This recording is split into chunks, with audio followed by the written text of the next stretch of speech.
It's sugar. Tara, pasok po tayo sa loob.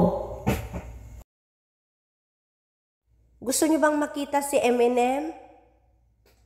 Nandito siya sa loob. Ito yung pinakamalaking candy store. Oh, andito na si M&M. Taran! Tingnan nyo, oh. Ang gaganda ng mga paninda nila, oh. Tara, mag-shopping po tayo.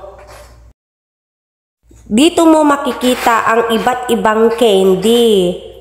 Pag gusto nyo bumili, punta lang kayo dito. Thank you so much to all of you. And God bless. Bye for now.